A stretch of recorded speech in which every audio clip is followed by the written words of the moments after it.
કેમ છો વિદ્યાર્થી મિત્રો? તો ચેપ્ટર 11માં બરાબર આપણે આગળ વધીએ. છેલ્લે આપણે દ બ્રોગલી તરંગ લંબાઈને એના ઉપરથી અમુક આપણે એક્સરસાઇઝ જોઈ હતી. બરાબર, અમુક દાખલા આપણે જે ગણેલા હતા કે દ બ્રોગલી તરંગ લંબાઈ જોઈતી. હવે ત્યાર પછી કે દ બ્રોગલીએ જે તરંગ લંબાઈ આપણે આપી છે કે ભાઈ કોઈ દ્રવ્ય કણ છે, જે કણ છે બરાબર, કે ભાઈ એને આપણે કણ સ્વરૂપ ધારીએ છીએ, તેમજ તો કે એ તરંગ સ્વરૂપ પણ ધરાવે છે. બરાબર, તો એમાં આગળ આપણે આજે વાત કરવાની છે કે હાઇઝનબર્ગનો અનિશ્ચિતતાનો સિદ્ધાંત. હવે હાઇઝનબર્ગ અનિશ્ચિતતાનો સિદ્ધાંત આપ્યો. એમાં શું કીધું કે ભાઈ એણે એવું કીધું કે તમે કોઈ ગતિમાન કણ છે બરાબર, દાખલા તરીકે આપણે નાના કણો વિશે વાત કરીએ કે ભાઈ ઇલેક્ટ્રોન છે, કોઈ ગતિમાન કણ છે. એ ગતિમાન કણનું વેગમાન અને એનું સ્થાન બરાબર, કે એનો વેગમાન અને એનું સ્થાન એક જ સમયે તમે ચોકસાઈપૂર્વક કહી શકો નહીં, કહી શકાય નહીં કે ભાઈ આ ઇલેક્ટ્રોન, દાખલા તરીકે આપણે ઇલેક્ટ્રોન લઈ લઈએ કે ભાઈ ઇલેક્ટ્રોન છે, ઇલેક્ટ્રોન અવકાશમાં ક્યાંક ગતિ કરે છે. હવે ગતિ કરે છે તો તમે ચોક્કસ સમયે કે ભાઈ એનું વેગમાન આ હશે ને એ અહીંયા પહોંચ્યો હશે, કે તમે ચોક્કસ સમયે એક જ સમયે, સોરી ચોક્કસ સમય નહીં પણ ચોક્કસ રીતે એક જ સમયે તમે એનું સ્થાન અને વેગમાન બંને એક સાથે દર્શાવી શકો નહીં. કે બંનેને કે તમે દાખલા તરીકે સ્થાન કહેવા જાઓ કે ભાઈ એનું સ્થાન આ હશે તો એના વેગમાનમાં શું આવશે? ત્રુટિ આવશે, એરર આવશે. બરાબર, મતલબ કે અનિશ્ચિતતા આવશે, કે એનું વેગમાન નિશ્ચિત રહેશે નહીં. અથવા તો તમે વેગમાન માટે ચોક્કસ છો કે ભાઈ એનું વેગમાન આટલું છે અને આ જગ્યાએ છે, તો તમે એ જે જગ્યા મતલબ કે એનું સ્થાન તમે દર્શાવશો, એ સ્થાનમાં શું આવશે? અનિશ્ચિતતા આવશે.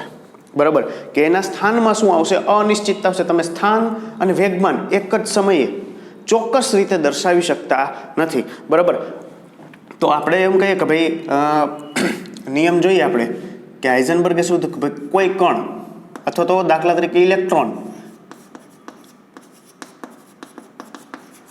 અથવા તો કોઈ કણ નું સ્થાન અને વેગમાન, કે એનું સ્થાન અને વેગમાન એક જ સમયે, કે કોઈ ઇલેક્ટ્રોન છે અથવા તો એના જેવા કોઈ કણ છે, એ કણનું સ્થાન અને વેગમાન એક જ સમયે ચોક્કસ રીતે અથવા તો ચોકસાઈ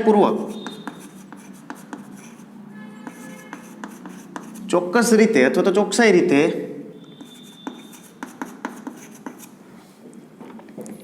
દર્શાવી શકાતું નથી.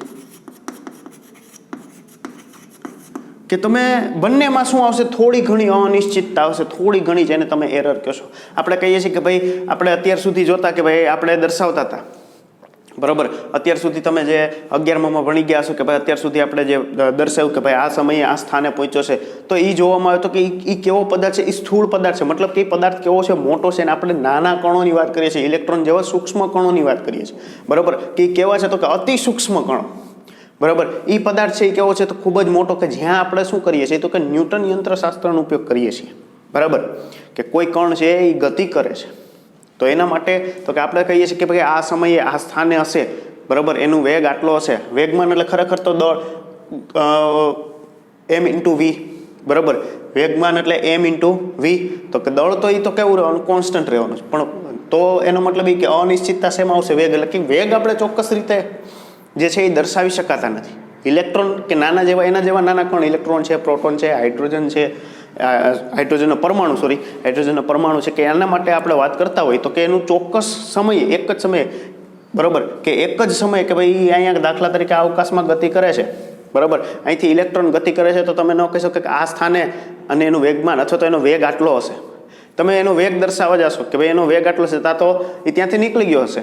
બરાબર, આપણે શું કરીએ છીએ કે ભાઈ અત્યાર સુધી જોયું એમાં આપણે વેગ અને સમય દર્શાવી, તો આપણે એના માટે શું કરીએ છીએ કે એને ત્યાં આપણે કેવો રાખીએ છીએ કે એને સ્થિર રાખીએ છીએ અને પછી આપણે એનું વર્ણન કરીએ છીએ. બરાબર, અત્યાર સુધી તમે જે વર્ણન કર્યું કે ભાઈ આપણે કહી શકીએ છીએ કે ભાઈ આનો વેગ આ સ્થાને આટલો હશે, પણ એ કેવું દર્શાવીએ છીએ કે આપણે ત્યાં એને માટે એને કોઈક થોડીક ક્ષણ માટે આપણે એને કેવો રાખીએ છીએ? ત્યાં સ્થિર રાખીએ છીએ. પણ એવું નથી. શેના માટે? તો કે ગતિમાન ઇલેક્ટ્રોન છે બરાબર, જે ગતિશીલ ઇલેક્ટ્રોન છે એના માટેની વાત છે કે ભાઈ ગતિશીલ ઇલેક્ટ્રોન જે કોઈ છે તો એનું સ્થાન અને એનો વેગ અથવા તો વેગમાન તમે ચોક્કસ એટલે કે એક જ સાથે ચોકસાઈપૂર્વક માપી શકતા નથી, બરાબર, કે એક જ સાથે ચોકસાઈપૂર્વક માપી શકતા નથી. ઓલા જે પદાર્થો હતા એ બધા કેવા હતા? મોટા પદાર્થો હતા, બરાબર. અત્યાર સુધી આપણે જે વાત કરી બધી કેવા વાત કરી હતી? કે મોટા પદાર્થો વિશે વાત કરી. હવે અત્યારે વાત કરવાની છે કે તો સૂક્ષ્મ કણ વિશે વાત કરવાની છે, બરાબર. મોટા પદાર્થ માટે આપણે માપી શકીએ છીએ કે ત્યાં તો કે ન્યૂટન યંત્ર, આપણે જે મિકેનિક્સનો યંત્ર પ્રચલિત જે યંત્રશાસ્ત્ર છે, પ્રચલિત યંત્રશાસ્ત્રનો ઉપયોગ કરીએ છીએ. અહીંયા સૂક્ષ્મ પદાર્થો આવી ગયા, અહીંયા તો કે ક્વોન્ટમ મિકેનિક્સનો ઉપયોગ કરીએ છીએ, બરાબર. અહીંયા શેનો ઉપયોગ કરીએ છીએ? Quantum mechanics. ને ત્યાં જે ન્યૂટનીય શાસ્ત્ર હતું, ન્યૂટનીય યંત્રશાસ્ત્ર હતું, આપણે એની વાત કરતા હતા કે ત્યાં ક્યાં તો કે મોટા પદાર્થો માટે. અને આપણે જોયું એમ કે ભાઈ મોટા પદાર્થો માટે ન્યૂટનીય યંત્રશાસ્ત્ર, સૂક્ષ્મ પદાર્થો માટે જે ન્યૂટનીય મિકેનિક્સ છે એ તો કે એ આપણે લાગુ પાડી શકતા નથી. તો અહીંયા તો કે તમે કોઈ પણ કણનું સ્થાન અને વેગમાન એક જ સમયે ચોકસાઈ રીતે દર્શાવી શકાતા નથી. તો એ બંનેમાં શું આવશે? તો કે તમે જો વેગમાન અને સ્થાન બંને એક જ સાથે એક જ સમયે દર્શાવવા જશો તો એમાં શું આવશે? થોડી ઘણી અનિશ્ચિતતા આવશે, એટલે મતલબ ત્રુટિ આવશે, બરાબર. કે એમાં શું આવશે? કે એમાં ત્રુટિ આવશે, એટલે કે સ્થાનની અનિશ્ચિતતા. દાખલા તરીકે સ્થાનને આપણે એક્સ વડે દર્શાવીએ તો કે સ્થાનની ત્રુટિ આપણે કેટલું લઈએ છીએ? ડેલ્ટા એક્સ, બરાબર. અને વેગમાનમાં લઈએ તો કે ડેલ્ટા પી, બરાબર. તો કે આ ડેલ્ટા એક્સ અને ડેલ્ટા પી આ બંનેનો જે ગુણાકાર છે, બરાબર, કે આ બંનેનો જે ગુણાકાર છે, બંનેનું જે મલ્ટિપ્લિકેશન છે એ એપ્રોક્સિમેટલી કેટલું હોય છે? તો કે એચ કટ જેટલું, બરાબર. કેટલું હોય છે? એચ કટ જેટલું. એટલે મતલબ કે ડેલ્ટા એક્સ સ્થાનની અનિશ્ચિતતા અને ડેલ્ટા પી વેગમાનની અનિશ્ચિતતા એ કોના જેટલી હોય છે? કે એપ્રોક્સિમેટલી એચ કટ એટલે એચ અપોન 2π. અહીંયા એચ કટ બરાબર શું છે? તો કે એચ અપોન 2π. એચ એટલે પ્લાન્ક કોન્સ્ટન્ટ, બરાબર, કે પ્લાન્કનો અચળાંક, કે delta X into delta P approximately કેટલું હોય છે? H upon 2π. અથવા તો ઘણી બુકમાં એ delta X into delta P greater than or equal to કેટલું આપેલું છે? એચ અપોન 4π જેટલું આપેલું છે, કે એના જેટલું અથવા તો એના કરતાં કેવું હશે? વધારે હશે, બરાબર. અમુક બુકમાં એવું આપેલું કે ડેલ્ટા એક્સ ઇન્ટુ ડેલ્ટા, તમે કેમિસ્ટ્રીમાં ભણ્યા છો એમાં એપ્રોક્સિમેટલી નહીં હોય, greater than or equal to, બરાબર, એચ અપોન 4π હશે, બરાબર. કે બંનેની જે ગુણાકાર છે ડેલ્ટા એક્સ એટલે કે સ્થાનની અનિશ્ચિતતા, તમે જેને એરર કહો છો, બરાબર. આપણે ચોક્કસ રીતે ક્યાંયથી ઇલેક્ટ્રોન ગતિ કરતો હોય, આપણે કહેવાય છે કે ભાઈ એ આટલા વેગથી ગતિ કરે છે અને અહીંયા પહોંચ્યો હોય છે, એ જ સમયે તમે કહો છો કે આટલા વેગથી ગતિ કરે છે અને અહીંયા પહોંચ્યો છે, તો ત્યાં તો તમે જોશો ત્યાં તો એ ત્યાંથી શું થઈ ગયો છે? નીકળી ગયો હશે, બરાબર. એટલે તમે ચોકસાઈપૂર્વક, તો એનો મતલબ એ કે એના સ્થાનમાં કેવી આવી? અનિશ્ચિતતા આવી. એના સ્થાનમાં અનિશ્ચિત. દાખલા તરીકે આપણે એમ કહીએ ભાઈ એના વેગમાન માટે ચોક્કસ છીએ, હાલો, બરાબર, કે ડેલ્ટા પી આપણે ચોક્કસ છીએ, મતલબ કે આપણી પાસે એનું વેગમાન છે, બરાબર, કે એનું કોઈ એક ચોક્કસ વેગમાન પી છે. તો એની પાસે દાખલા તરીકે આપણે એમ કહીએ ભાઈ આપણી પાસે ચોક્કસ વેગમાન છે, ચોક્કસ વેગમાન છે એટલે તો કે delta P is equal to શું થાય? 0, કારણ કે અનિશ્ચિતતા નથી. રેડી? કે એરર, કોઈ પણ પ્રકારની એરર કે કોઈ પણ પ્રકારની ત્રુટિ છે નહીં, આપણી પાસે ચોક્કસ વેગમાન પી જેટલું છે. તો ડેલ્ટા પી 0, ડેલ્ટા પી 0, તો આને આમ લખવું, લખી શકાય ડેલ્ટા એક્સ એચ અપોન 2π આ ઇન્ટુ ડેલ્ટા પી છે, એટલે અહીંયા આવશે ડેલ્ટા પી. ડેલ્ટા પી 0, કોઈ પણના છેદમાં 0, એટલે delta x tense two infinitive થઈ જાય. ડેલ્ટા એક્સ એપ્રોક્સિમેટલી કેટલો આવશે? ઇન્ફિનિટિવ જેટલો. મતલબ કે એના સ્થાનમાં શું આવી જશે? અનિશ્ચિતતા આવી જશે. કેટલી? ઇન્ફિનાઇટ, બરાબર, ઇન્ફાઇનાઇટ અનિશ્ચિતતા આવી જાય. ડેલ્ટા પી તમે લ્યો, ડેલ્ટા પી ટેન્સ ટુ 0 કરો તો ડેલ્ટા એક્સ કેવો મળે? ઇન્ફાઇનાઇટ મળે. અથવા તો ડેલ્ટા એક્સ કે તમે ચોક્કસ દર્શાવી દીધું કે આ સ્થાને પહોંચેલો છે, આ સ્થાને છે, બરાબર, કે તમે ચોક્કસ સ્થાન દર્શાવ્યું, મતલબ કે ડેલ્ટા એક્સ ટેન્સ ટુ 0 લીધું, બરાબર. ડેલ્ટા એક્સ ટેન્સ ટુ 0 લેશો, 0 મૂકશો તો ડેલ્ટા પી કેવો મળશે? ઇન્ફાઇનાઇટ મળશે, બરાબર, કે ડેલ્ટા એક્સ 0 લેશો, બરાબર, તો ડેલ્ટા એક્સ 0 લ્યો તો ડેલ્ટા પી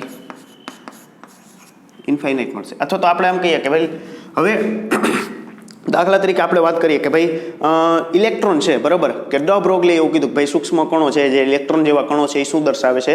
કે એ તરંગ સ્વરૂપ દર્શાવે છે, કે તરંગ લંબાઈ, બરાબર. તો એનો મતલબ એ કે એ ગતિ કરતો હશે તો એનું જે તરંગ છે એ તરંગ તો કે અનંત અવકાશમાં ફેલાયેલું હશે, કે એક ચોક્કસ તરંગ લંબાઈથી શું કરે છે? એ ગતિ કરે છે.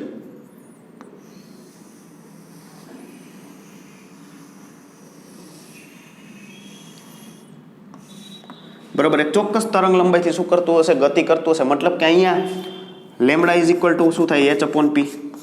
બરાબર, કે લેમડા તમારી પાસે વેગમાન ચોક્કસ છે, ચોક્કસ વેગમાન છે, એની ચોક્કસ શું હશે, તરંગ લંબાઈ હશે. ચોક્કસ વેગમાન છે તો એની તરંગ લંબાઈ ચોક્કસ હશે.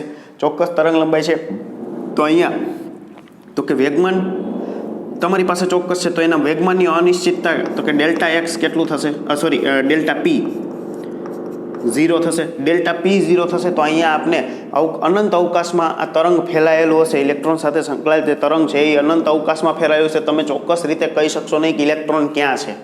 બરાબર, ચોક્કસ રીતે તમે કહી શકશો નહીં કે ભાઈ ઇલેક્ટ્રોન છે એ ઇલેક્ટ્રોન ક્યાં હશે. આનામાં અનિશ્ચિતતા હશે તો એનો મતલબ કે તરંગ લંબાઈમાં કંઈક ફેરફાર હશે, કે તરંગ લંબાઈ પણ શું મળશે, અલગ અલગ મળશે. એટલે કે જો ધારો કે આપણે બંનેની અનિશ્ચિતતા ઓછી કરવી છે, બંનેની એરર આપણે ઓછી કરવી છે તો શું કરવું પડશે, તો કે એક તરંગ પેકેટ લેવું પડશે.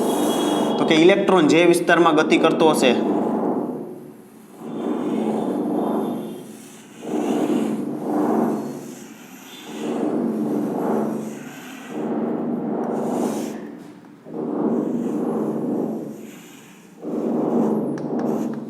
બરાબર, આવી રીતે શું થશે, એક તરંગ પેકેટ બની જશે કે આજુબાજુ જે મધ્યમાન તરંગ છે એ મધ્યમાન કે ઇલેક્ટ્રોન જે જગ્યાએથી ધારો કે અહીંથી ગતિ કરે છે તરંગ સ્વરૂપે. બરાબર, તો આજુબાજુ શું હશે, તરંગો હશે. તો કે એનું સંપાતીકરણ કરી દઈએ તો આપને કે ભાઈ ઇલેક્ટ્રોન હોવાની સંભાવના મળે કે ભાઈ આટલા વિસ્તારમાં, આટલા પરિમિત વિસ્તારમાં શું હશે, ઇલેક્ટ્રોન હશે. કે પણ ત્યાં તેની તરંગ લંબાઈ કેવી હશે, દાખલા તરીકે જોવામાં આવે તો કે અહીંયા પહેલાં તરંગ નાનું છે, પછી ધીમે ધીમે મોટું, તો કે એની તરંગ લંબાઈ શું થશે, બદલી જશે, કે અલગ અલગ તરંગ લંબાઈ હશે. કે જે વિસ્તારમાં આ તરંગ પેકેટ ગતિ કરતું છે એ પરિમિત કરી દીધું, આટલા વિસ્તારમાં શું હશે, ઇલેક્ટ્રોન હશે. એટલે એની સ્થાનની અનિશ્ચિત, આપણે ચોક્કસ નથી ડેલ્ટા પી ચોક્કસ વેગમાન નથી માપી શકતા, પણ એની આજુબાજુનું કહી શકીએ. અથવા તો ચોક્કસ સ્થાન તમે દર્શાવી નથી શકતા કે ભાઈ ઇલેક્ટ્રોન છે એ અહીંયા જશે, ઇલેક્ટ્રોન છે એ આ સમયે અહીંયા જશે ત્યારે એનું વેગમાન આટલો છે એ નથી દર્શાવી શકતા. બરાબર, કે એક જ સમયે તમે એનું સ્થાન અને વેગમાન ચોક્કસ તો તમે શું કહી શકો, ભાઈ એનું વેગમાન તો કે એ આટલું હશે ને એ જે વિસ્તાર છે કે ભાઈ ઇલેક્ટ્રોન જે છે આ ઇલેક્ટ્રોન તો કે આટલા વિસ્તારમાં હશે, કોઈ એક પરિમિત વિસ્તારમાં હશે.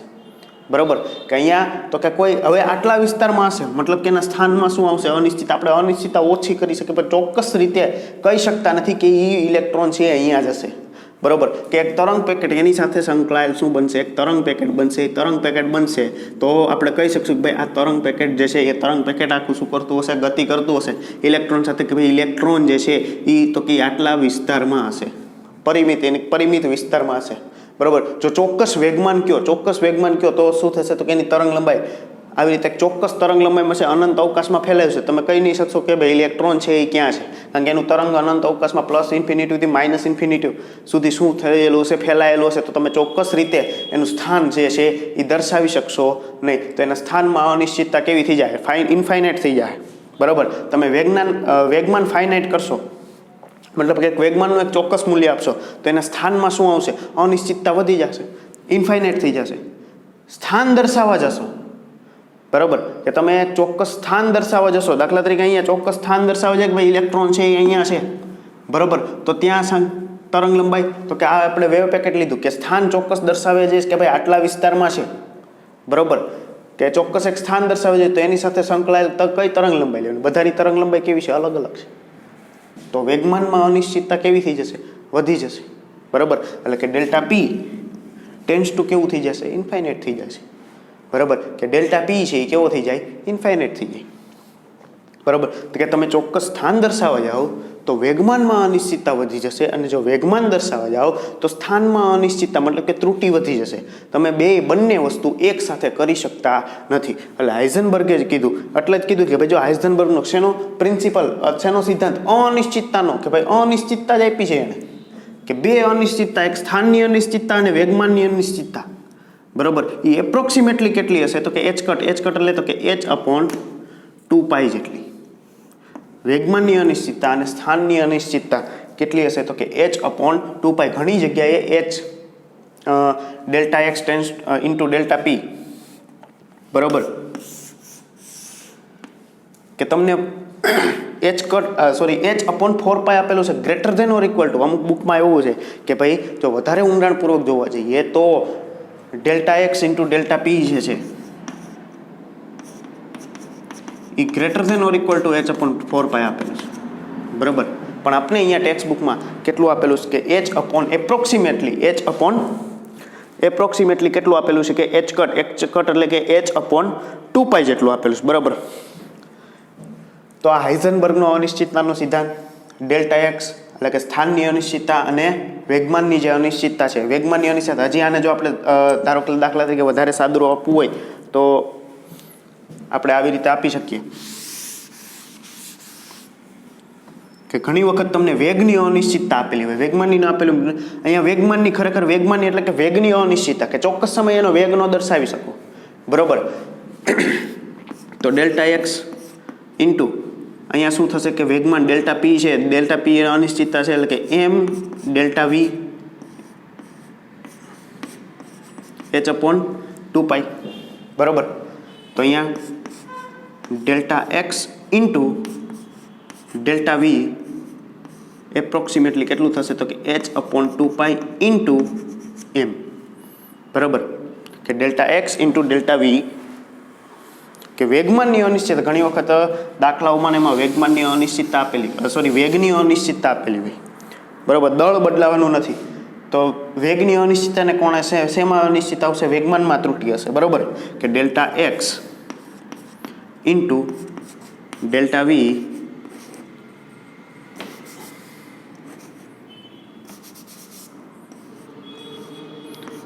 H/2π ઇન્ટુ એમ, કે વેગમાન તો કે delta X into delta P બેનો ગુણાકાર કેટલો હશે? એપ્રોક્સિમેટલી H/2π અથવા તો H cut. Delta X into delta V, બરાબર. કે સ્થાનની અનિશ્ચિતતા અને વેગની અનિશ્ચિતતા કેટલું છે? H/2π ઇન્ટુ એમ, H/2π ઇન્ટુ શેના જેટલી હશે? એમ, બરાબર. તો આ હાઇઝનબર્ગનો અનિશ્ચિતતાનો સિદ્ધાંત. ત્યાર પછી આપણે એક ઉદાહરણ 11.4 જોઈ લઈએ, બરાબર.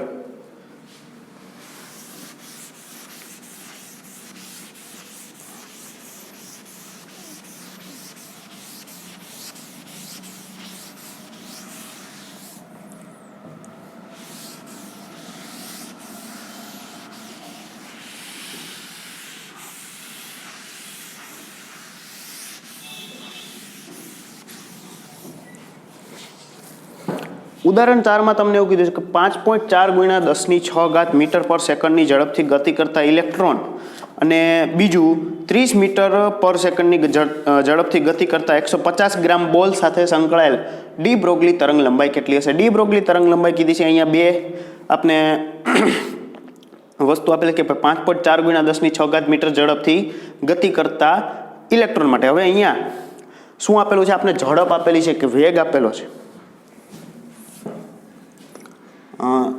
ઉદાહરણ 11.4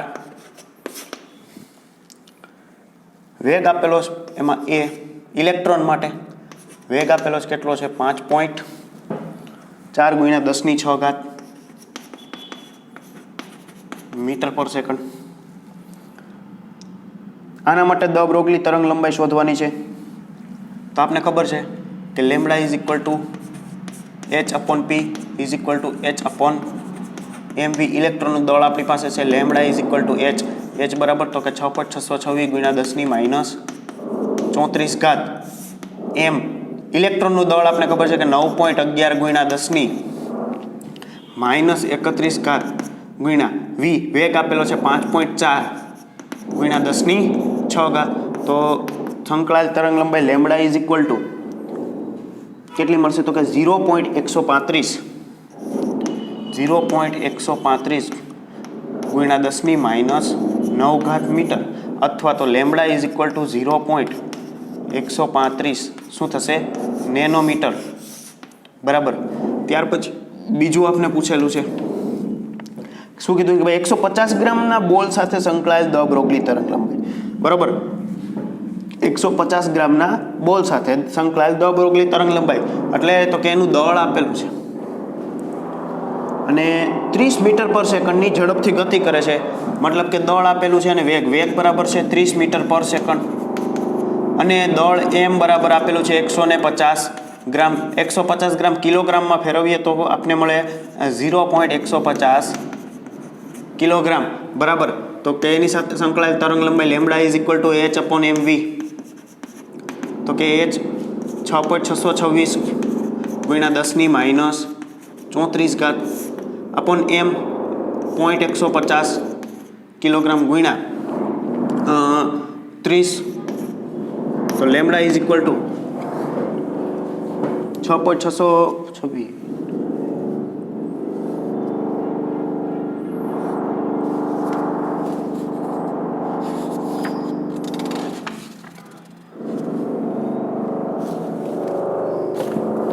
તો આપને તરંગ લંબાઈ મળશે 1.47 ગુણ્યા 10⁻34 મીટર. 1.47 ગુણ્યા 10⁻34 મીટર. આટલી શું મળશે આપને? એની તરંગ લંબાઈ મળશે બરાબર. તો આ ઉદાહરણ નંબર 4 અને ત્યાર પછી આપણે ભણવાનું છે ડેવિશન અને ગરમરનો પ્રયોગ બરાબર. આવતા લેક્ચરમાં આપણે ડેવિશન અને ગરમરનો પ્રયોગ જે આપણા લેક્ચરનો છેલ્લો ટોપિક છે બરાબર, તો એ કરશું. ત્યાર પછી આપણે એના જે એક્ઝામ્પલ છે, જે ઇલસ્ટ્રેશન જે બાકી છે એ અને સ્વાધ્યાયના જે દાખલા છે બરાબર, એ દાખલાઓ વિશે આપણે વાત કરશું.